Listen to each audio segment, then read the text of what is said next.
जय हिंद दोस्तों, जब भी देश के एलिट कमांडो का नाम आता है, सबसे जाबाज सिपाही कहे जाने वाले एनएसजी नेशनल सिक्योरिटी गार्ड या ब्लैक कैट कमांडो का नाम जरूर आता है। तो आइए जानते हैं आखिर किस भट्टी से तपकर ये कमांडो निकलते हैं।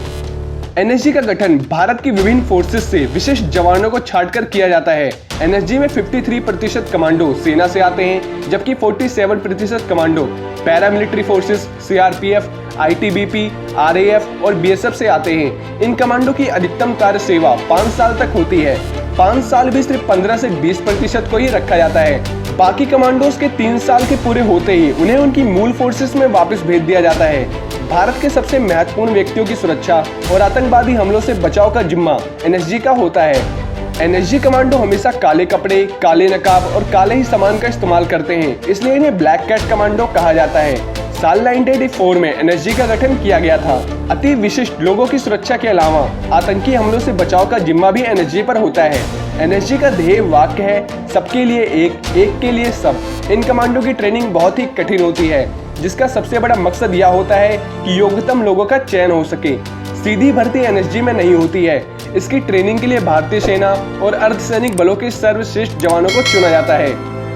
इनका चयन कई चरणों से होकर गुजरता है। अंत में ये सैनिक ट्रेनिंग के लिए मानेसर एनएसजी के ट्रेनिंग सेंटर पहुंचते हैं। ये देश के सबसे जाबाज सैनिक होते हैं, लेकिन जरूरी नहीं है कि ट्रेनिंग सेंटर पहुंचने के बाद भी कोई सैनिक अंतिम रूप से कमांडो बन जाए। 90 दिन की कठिन ट्रेनिंग के पहले भी 1 हफ्ते की ऐसी ट्रेनिंग होती है जिसमें 15 से 20% सैनिक अंतिम दौड़ तक पहुंचने से वंचित रह जाते हैं। लेकिन इसके बाद जो सैनिक बचते हैं, अगर उन्होंने 90 दिन की ट्रेनिंग कुशलता से पूरी कर ली तो फिर वो देश के सबसे ताकतवर कमांडो बन जाते हैं। ये कमांडो सबसे आखिर में मनोवैज्ञानिक टेस्ट होकर गुजरते हैं, जिसे पास करना अनिवार्य होता है। हर किसी को ब्लैक कैट कमांडो बनने का मौका नहीं मिलता है। इसके लिए आर्मी, पैरामिलिट्री फोर्स या पुलिस में होना जरूरी है। फिजिकल ट्रेनिंग के लिए उम्र 35 साल से ज्यादा नहीं होनी चाहिए। सबसे पहले फिजिकल और मेंटल टेस्ट होता है। 12 सप्ताह तक चलने वाली यह सबसे कठिन ट्रेनिंग होती है। शुरुआत में जवानों में 30 से 40% फिटनेस योग्यता होती है, जो ट्रेनिंग खत्म होने तक 80 से 90% तक हो जाती है। ट्रेनिंग में कठिन एक्सरसाइज करवाई जाती है ताकि ये शारीरिक रूप से सक्षम हो सके। किसी भी मुश्किल हालात को देखते ही फौरन एक्शन लिया जा सके। इसके लिए जिगजैग रन की ट्रेनिंग दी जाती है। जिस्म के ऊपरी हिस्से को मजबूत बनाने के लिए एक्सरसाइज करवाई जाती है, जिसमें हाथ सबसे खास होते हैं। 60 मीटर की स्प्रिंग दौड़ के लिए सिर्फ 11 से 13 सेकंड का ही वक्त दिया जाता है और 100 मीटर की स्प्रिंग दौड़ के लिए केवल 15 सेकंड का वक्त दिया जाता है।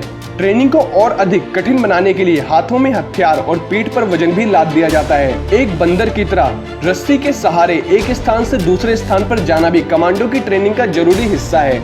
इसके बाद बारी आती है इंक्लाइंड पुशअप्स करने की।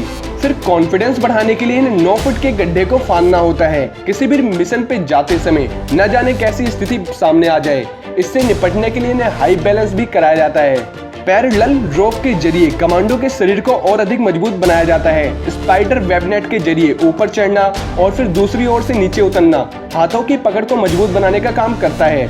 रस्सी के सहारे चढ़कर 26 फुट की ऊंची दीवार फांदना भी जरूरी होता है। 60 फीट ऊंची दीवार पर चढ़ने की यह प्रैक्टिस पहाड़ पर चढ़ने का एहसास कराती है। आसमान से सीधे किसी कमरे में घुसना हो तो उसके लिए भी ट्रेनिंग दी जाती है।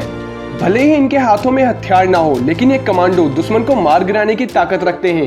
इसमें कई तरह की मार्शल आर्ट की कलाएं भी सिखाई जाती हैं। दुश्मन के हाथों से चाकू छीनकर कैसे उसी का गला काटना है, यह खतरनाक तरीका भी इन कमांडो को सिखाया जाता है। किसी विमान के हाईजैक हो जाने की स्थिति से कैसे निपटना है, इसके लिए भी इन्हें एक खास तरह की ट्रेनिंग दी जाती है।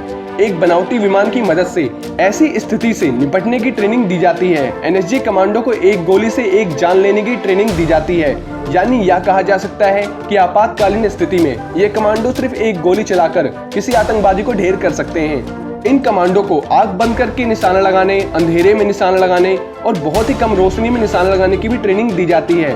बैटल असाल्ट, ऑब्स्टेकल कोर्स और सीटीसीसी काउंटर टेररिस्ट कंडीशनिंग कोर्स का भी प्रशिक्षण दिया जाता है। एनएसजी कमांडो को आग के बीच से गुजरते हुए मुकाबला करने और गोलियों की बौछार के बीच से गुजरकर अपना मिशन पूरा करने की ट्रेनिंग दी जाती है। इतना ही नहीं, हथियार के साथ और हथियार के बिना दोनों तरह के मुकाबले की ट्रेनिंग दी जाती है। वहीं डाइविंग एनएसजी की सुरक्षा व्यवस्था का अभिन्न अंग है। इनमें से कुशल ड्राइवर चुनने के लिए अलग से प्रक्रिया अपनाई जाती है। इनको खतरनाक रास्तों, बारूदी सुरंग वाले रास्तों, हमलावर से गिर जाने की स्थिति में डाइविंग की भी ट्रेनिंग दी जाती है। देश का इकलौता नेशनल बॉम्ब डेटा सेंटर भी एनएसजी के पास है। इस सेंटर में आतंकवादियों द्वारा किए गए बम धमाकों और अलग अलग आतंकी गुटों के हमला करने के तरीकों पर रिसर्च की जाती है।